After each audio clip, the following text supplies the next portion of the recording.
Hi, everybody. Welcome to another episode of Hurricane Center Live. Glad to have you along. This is August the 5th, episode 145. This is the 2026 hurricane season. Glad to have you along. And Andrew Freeman is going to join us in just a couple of minutes from USAA. And USAA has been such an important part of what we do here at Hurricane Center Live for so long, and part of the National Tropical Weather Conference, the Storm Science Network, and everything we've been for the last several years. USAA, a big part of that. Looking forward to having Andrew on to talk about not just hurricanes, but everything else he's working on right now, because it's a busy season for him, even though for us in the Atlantic Basin, it's maybe not so busy, and hopefully it'll stay that way. Let's thank our sponsors, part of the program once again. Of course, first and foremost is USAA. Thank you, USAA, for all you do.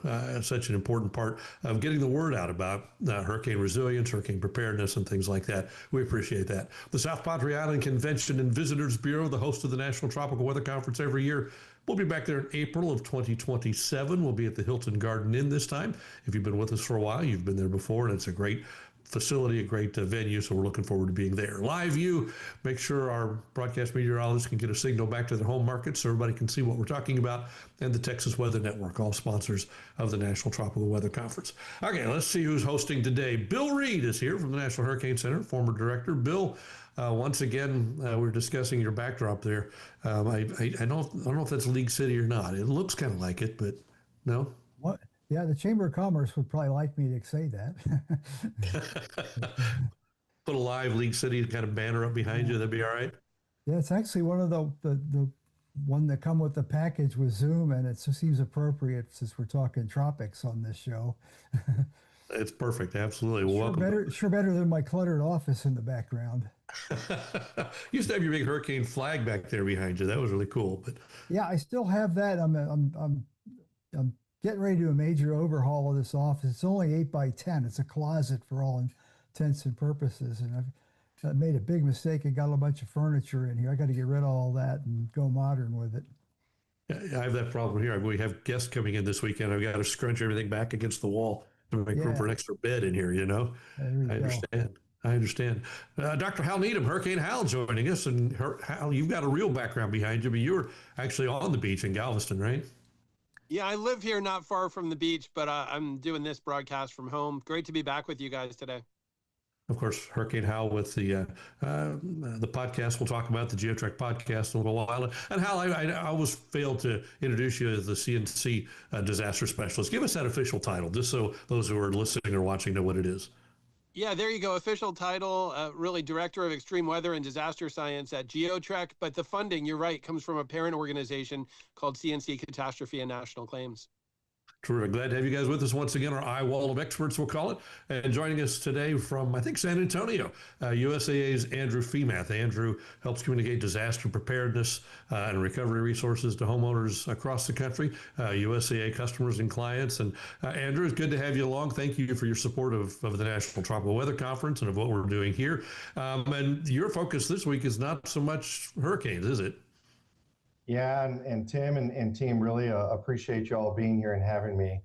Just like you said, I mean, we're here to talk hurricanes, but unfortunately, the weather doesn't stop throughout the country. And even for us, from a USA perspective, we have members who are spread across the entire world. So, a couple of weeks ago, we were talking Guam. A couple of months ago, we were talking Guam after they saw 2 super typhoons hit them.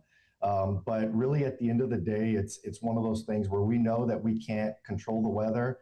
But at the end of the day, there are some things that we can do to better prepare ourselves so that we can weather the storm, as they say. And hopefully we can dig into those things that the average homeowner can do to prepare themselves. Well, give us just a little bit of background on you, your involvement here, your involvement with USAA, and the things that you do specifically for USAA. Absolutely. So I'm approaching 15 years here at USAA, and I lead our catastrophe communications response. And so, from that perspective, we have folks who are really just on the ground and who are spread throughout the entire country, responding in their own way. From my perspective, it's less emphasis on the response over these more recent years, and it's trying to emphasize more on what are those preparation items. And so, so we're not just on our back heels responding to the weather events. It's how do we connect with our members and how do we connect with the greater public on and just getting that important, helpful information to hopefully help them avoid those headaches. And so here live from San Antonio and happy to be here joined with you folks. I've been in your building, of course, before, and it is a massive structure there in Northwest San Antonio. I was at a hotel in San Antonio a couple of weeks ago, and I could see the building. I mean, it's so far away, but yet it's massive. It's a major presence in the city, and it's great what you guys do. It's incredible. More than 17,000 employees here at this one office. We have multiple gyms, cafeterias, multiple Starbucks here. So it's like its own little functioning city. And one interesting detail actually is, we have our own self-sufficient, kind of space where, God forbid there's a massive sort of catastrophe that just really wipes things out. We always say we will be, if not among, we will be the last insurance company standing to make sure that we can be there to support our members. And that comes directly influenced from our military legacy of always being ready and prepared. Fantastic. Let me pass this over to Bill, because Bill, you've been a USAA member for a long, long time, and I know I've got a ton of questions about it. Let me let you take over as a USAA client and member and expert on this. Bill, take it away. Yeah, well, yeah, I always look forward to getting a chance to talk one-on-one with folks from my insurance company. I've been a purchaser of insurance from USAA for 54 years now. Wow. Longer probably than most of the employees been alive. We appreciate you, Bill. Yeah. Your picture's on the wall somewhere, I think. Yeah. And the only claims I've had have been minor automobile fender bender kind of things. I've never had living on a coast my whole life. I still haven't had damage from a hurricane. So knock on wood. I thought maybe old Barrel there a couple of years ago might exert a little bit, but we have a good roof. No, not even a loose shingle on that. But and so, Bill, not touched during Hurricane Harvey. You guys fared pretty well. I've got pictures of the water that got on a porch. Another 2 inches deep, and we would have been yanking sheetrock. It would have gone over the edge of the slab. Thank goodness. But, which is truly amazing. I had 26 inches of rain in a 12-hour, actually it was more like a 10-hour period, 16 of it in a 3-hour period. It was the most incredible rainfall I've ever seen. And I was surprised. I had some leakage, but it was around the exhaust vents on the roof. The rain was coming down so hard it couldn't run off the roof fast enough, and some of it leaked in there, but not enough to damage anything. You could just see the water spots up in the attic after that. In fact, in our neighborhood, there was a few people that got water in their garages, which sit a little lower than the slab. And I did a little survey of the 10 houses in my cul-de-sac and block, and I was the only one with flood insurance. Of course. We're not even in a 500-year flood elevation map of FEMA's, which is probably going to get changed in the next upgrade on that. I would think anywhere down here where your risk is at least that. With these kind of rains, it can happen. But the interesting thing, I know we always point out that it's hurricane season, time to review your insurance policy. It's just serendipity. Mine comes up for renewal the 1st of April. So that's when I look at it anyway, as a time of renewal. That's why that's the way I encourage people is that gets you in your once a year thing. You get a reminder of how much more you're going to have to pay. Now you got to go in there and see what it is your coverage is and compare it to what you've learned about what you need. Does that make sense? Yeah, absolutely. And so it's one of those things where, like insurance isn't the most exciting topic, but it's important. When we think of our homes as being, probably the most valuable asset that we'll ever own, there's a reason why we insure it. And there's a reason why we pay our premiums, is so that if something does happen to it, we know that it's not going to just, financially, really alter our lives. And so the main point that we try to make for folks right now, particularly when it comes to hurricane season, and this is a message we've been sharing since April, since a conference, and really ramp it up through June. It's just now is the time to take action. And the first thing that you can do is know what type of policy you have. This is different. You had mentioned on the auto side, the very key difference between homeowners insurance policy and auto is that from an auto perspective, it is generally a little bit more cookie cutter. you know what is covered. You're at fault for an accident, you have liability, you have damage, you total your vehicle or repair it. When it comes to homeowners, there's a lot of little levers involved. And so you do have the ability to tweak that coverage specifically for yourself. So number one is you need to know what your policy covers. This isn't a situation where you're out at, the barbecue and the neighbors telling you what is covered and what isn't, and then you take that as gospel. You need to pull out your app for your insurance company, pull up those documents. Bill, you mentioned April 1st. That's when you get those documents, and then just see. And there are really three key things that you want to take a look at. Number one is the deductible. And you want to know, first and foremost, what your responsibility will be if a situation happens. And deductibles can be pretty significant. Gone are the days of just $1,000 deductible. Now you have percentages, and now sometimes you have folks that are pulling out, $10,000 that they're responsible for before the insurance kicks in. You need to know that so that you have your emergency fund. Number two is knowing your limits. And so we've seen, the price of homes and the value of homes go up pretty significantly in recent years since COVID. You want to make sure that your limits are where they need to be. And number three are the exclusions. And this is really where it'll vary from company to company, is knowing what is excluded. And that's really where the pedal hits the metal here is in knowing if something happens to me, I want to know, am I going to be on the hook for it? Or am I going to be able to work directly with my insurance company to come in and help out? Wow. Are there relevant exclusions in the hurricane policies that are pretty much a standard thing when insurance companies writing a policy that people might not be aware of that they should be?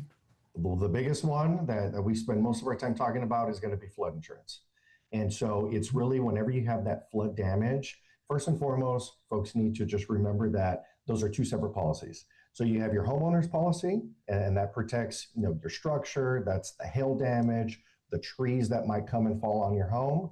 And then you have your flood insurance.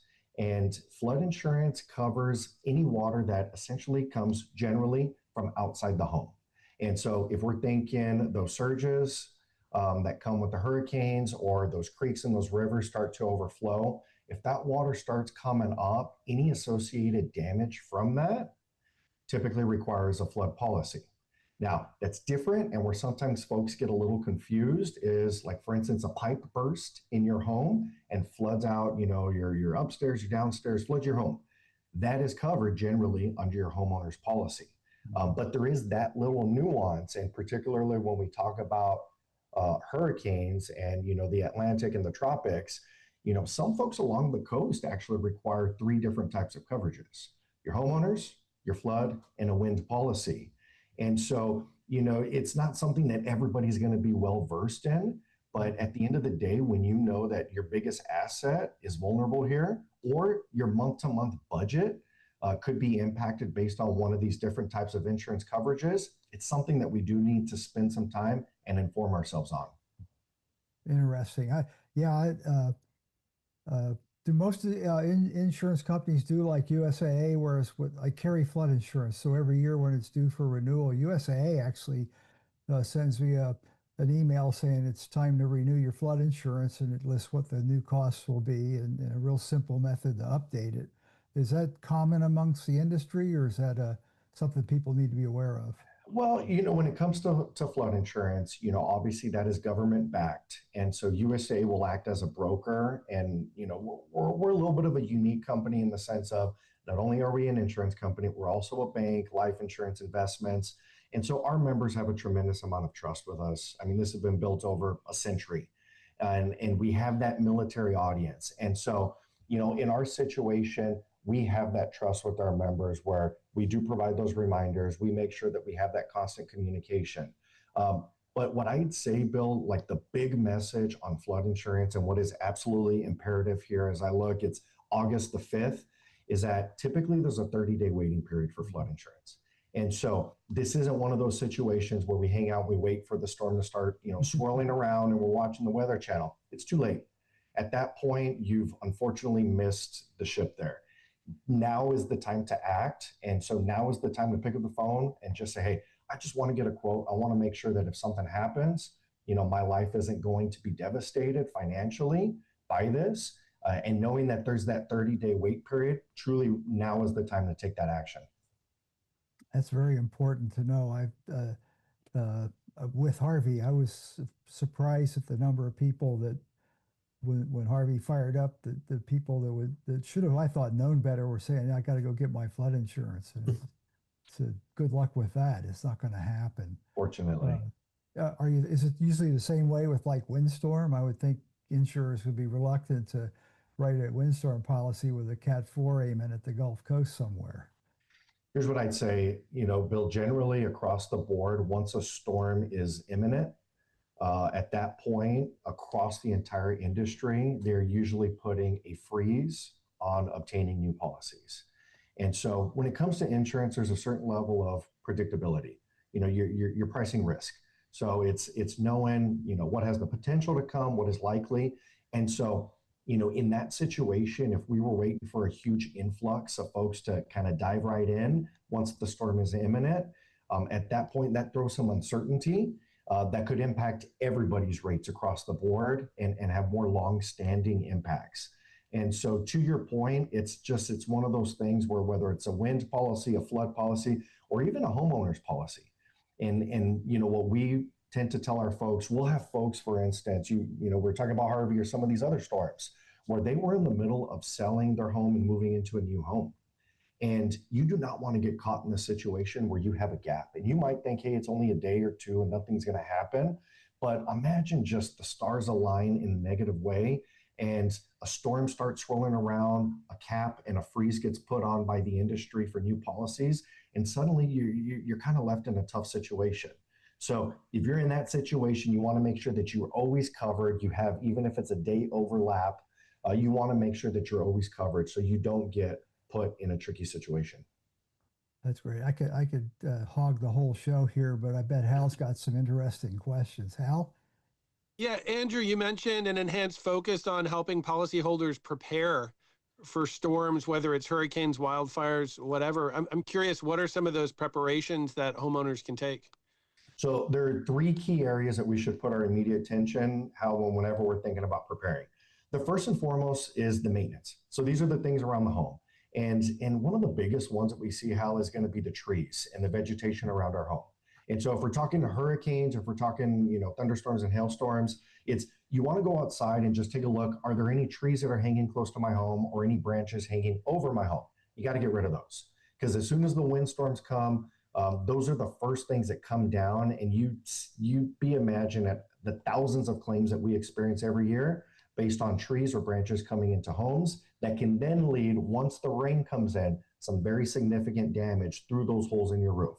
So number one is going to be the maintenance. And a couple more items on that, Hal, is going to be pulling out, the sealant and making sure that you don't have any of these areas that water can come through. When we're thinking this wind-driven rain, this is typically when you get the damage that you don't think of. When we're talking hurricanes, this is the water that over time can really seep into your home and can cause some significant damage that isn't always able to be seen. So, once a year, getting either yourself, if you're handy, or hiring just a handy person to come out and making sure everything is sealed up and that the roof is properly prepared and is up to date. So that's number one, is the prep. Number two, what we were already talking about, is going to be knowing what your policy covers. And so taking that time, and what we say is honestly just 15 minutes, pick up the phone, call your insurance company and say, hey, I just want to know what my policy covers. And that might be the easiest way, is what is my deductible? What are my limits? And what are some key exclusions on my policy based on where I live? And jot that down, absorb that, and see if there are any changes that you want to make. We typically tell our members to do what we call an insurance review. And it's helpful to get that information that I just mentioned, but also ask the question, are there any new discounts that might be available? Are there any actions that I can take to try and save some money on my policy?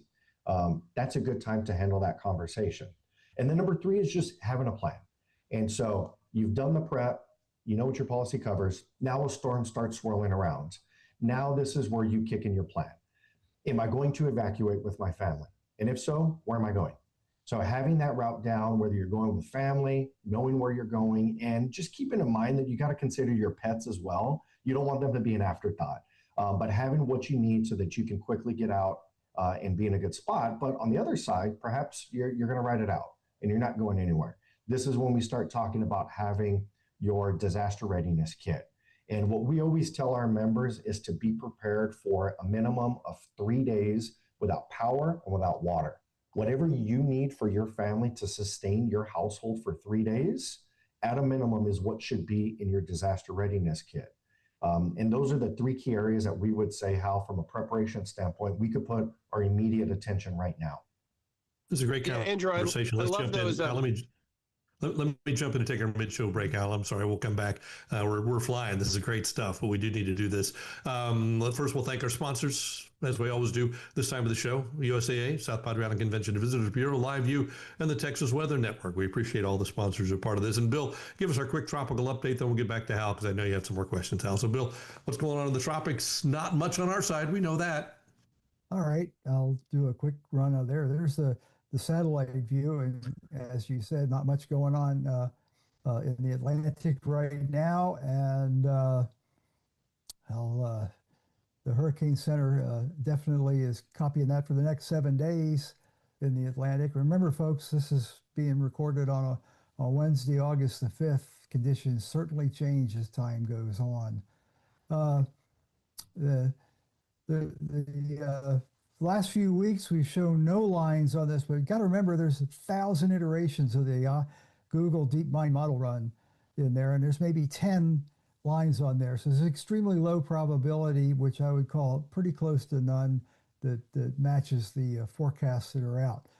The Climate Prediction Center that does the week 2 and 3 outlooks also shows very dry. The dark browns in there, we're really seeing what we should see in an El Nino year, even though we're coming into the ramp up to the peak of the hurricane season. And just in literally a minute ago is Phil Klotzbach's update from Colorado State. He made no changes from his July outlook for a total of 9, 4 hurricanes, 1 major in there. So that's where we sit on the tropics for now. I guess we'll flip it back to you, Tim. Yeah, that's quick. That's great. It's just so quiet. Even the Central Pacific, there's stuff out there, but nothing even worth chatting about. So thanks, Bill. Good job. And Hal, before you ask your next question, what's going on with GeoTrek? Oh, so much. We're launching a documentary series called Extreme Explorations. This is why I missed some episodes this year. We were filming episode number 1 in El Salvador, the 40th anniversary of their deadliest disaster, the big 1986 earthquake. And then last week I was out in Colorado. It was their 50th anniversary of the big Thompson River flood that killed 144 people, massive flood in 1976. That's Colorado's deadliest disaster. So we've been really making these into documentaries where we're learning a ton and really helping, basically paint the picture of what happened and talk about what professionals and local residents are doing to mitigate against disasters like this happening again. Always fascinating programs, Hal. We appreciate that, and keep up the great work on that. Now go back before I so rudely interrupted you with your questions. I apologize. Jump back in. No, thanks, Tim. It's always great to hear from our sponsors. The show couldn't exist without some. So always a great show here. Yeah, Andrew, you had mentioned about these 3 key areas. You mentioned doing maintenance and checking in about your policy with questions to make sure you know what your coverage is. Are there discounts, things like that? How often do you recommend people check in? Like maybe once a year, or should they do it more frequently than that? Yeah, generally we do say once a year at a minimum. And, as Bill was saying, whenever policy comes up for renewal, hey, that's kind of the light bulb to say, let me take a look and see if there's anything that I can do here. I think the other thing with that, Hal, in terms of the preparation, this goes beyond just the policy, but it's like documenting your home and taking an inventory. And this used to be a more tedious process where we used to provide, these sheets for folks to fill out with, what's in their home, but it's gotten much easier with our cell phones. And so what we would encourage folks to do is at least once a year, open up all the cabinets, in your home, and just stand in the middle and slowly take a video and record what's in your home. And do that in every room, upload it onto, the cloud, email it to yourself somewhere where you can have it handy. And this applies whether it's for insurance, whether, you're dealing with a hurricane, or unfortunately, as we were saying, there's wildfires, throughout the West right now. But if God forbid you're dealing with the total loss, the last thing you want to do is just be dealing with nickel and diming and trying to remember everything that was in your home. That's one of those other simple actions that you can take now once a year so that you can be prepared. Yeah, Andrew, I was actually just going to ask you this question about doing the, video of your home. And a question I have, let's say someone, they tricked out their man cave with all this new technology, or they build an addition. Should they take extra steps also to make sure they have like digital backups of purchases within the last year, or things like that? Yeah, absolutely. Great question. Let's say you've made a big investment, whether it's on the home, on the structure, on the property, or just the objects within your home. If you've made a significant investment in that, you should absolutely pick up the phone, call your insurance company, and just be like, "Hey, I did this." And the fear here is like, "Oh, they're gonna raise my rates." You would be surprised at how minimal of a change this often is in the grand scheme of things. And so perhaps it could be an amendment on your homeowner's policy to account for the shed, the porch, whatever those additions are. You had mentioned man cave. Let's say you invested in, maybe you got a gaming system and you got some pretty cool electronics there. A VPP, a valuable personal property policy, is huge. And typically those costs, like, they can cost anywhere from 10 to 20 bucks. Like the cost of a pizza is what we usually say. And they can be very minimal. And often those can even provide more expensive coverage for things like if you have jewelry, firearms, memorabilia, other items that in full transparency typically are not covered under your policy. Those are the conversations to have. And you would be surprised at how reasonable those types of more novel policies can be. But it's worthy of a conversation, to your point. Yeah, great insights, Andrew. And the last question I have for you, I know you often will go to disasters, whether it's a hurricane zone, wildfire zone. What do you personally do when you're there? I mean, how are you helping support the policyholders when you're out there on the ground? Absolutely. So it's really twofold. In the pre-work, it's conversation that we're having, preparing. We do that from afar. Once there's an actual event, like let's say a hurricane, we deploy on the ground. And really the importance here is just to ensure that we're getting the proper information out to the folks on the ground.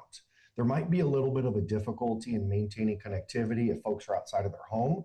What we do from a USAA perspective is we set up our catastrophe operations right there in ground zero, so to speak, somewhere safe where our members can come, to our big RV, and they can handle everything from their claim, filing their claim, getting their checks directly deposited, or we can just give them the space to be able to hop on into some air conditioning on a computer, pay their other bills that perhaps they haven't been able to, or provide any additional support that we can.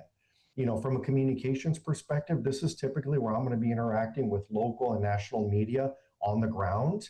And our big message for the most part is twofold. Number one, how to follow your claim.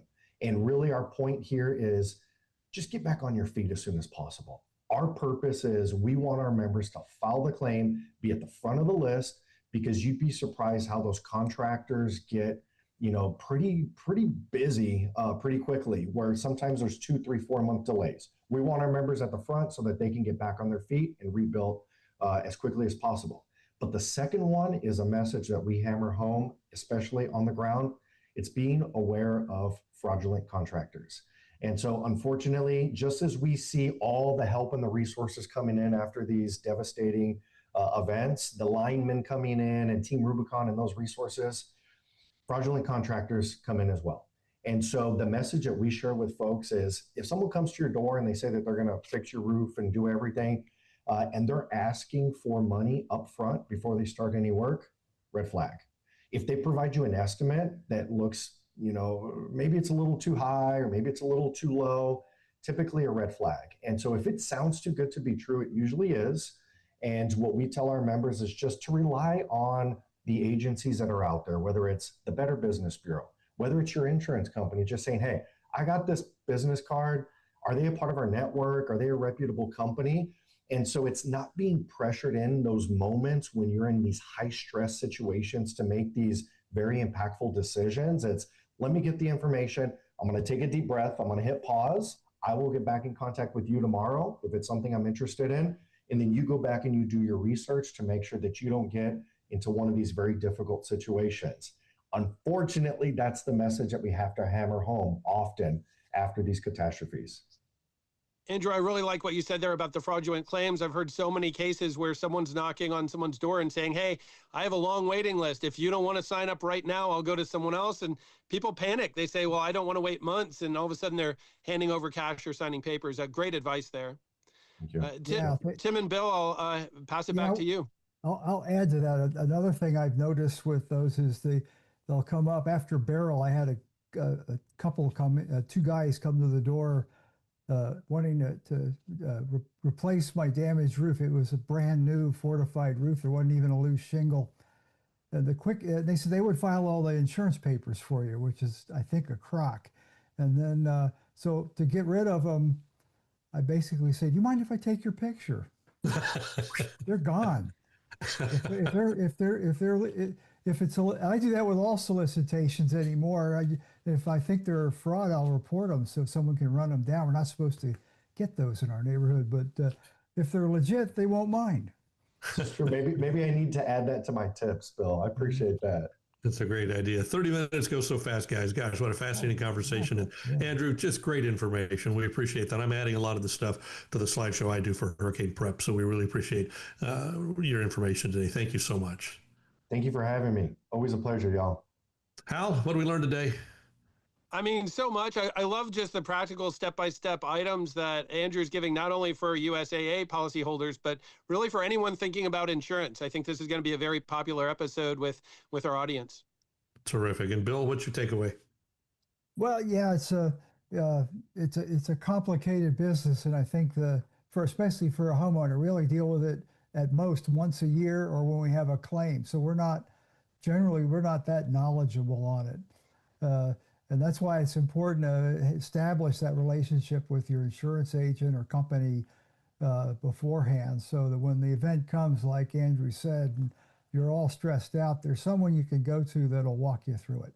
I love that. Establishing relationships is so important. Pick up the phone and call. They're more often than not somebody you can talk to pretty much anytime you need to. All right, guys, great program today. We appreciate it. Andrew, thank you. Hal, Bill, great job today. Alex back in control room. Thank you for what you do. Let's thank our sponsors once again, USAA, the South Padre Island Convention and Visitors Bureau, LiveView, and the Texas Weather Network. Next week, the incomparable Jeff Lindner will be with us. We're going to talk about Harris County flood control, and he's a star amongst stars in Houston, and we appreciate all Jeff does as well. So that'll be next week. We invite you to join us for that. That wraps up episode 145 of Hurricane Center Live. We'll see you next time. Have a great week. And by the way, happy early birthday, Bill. See you. Thank you.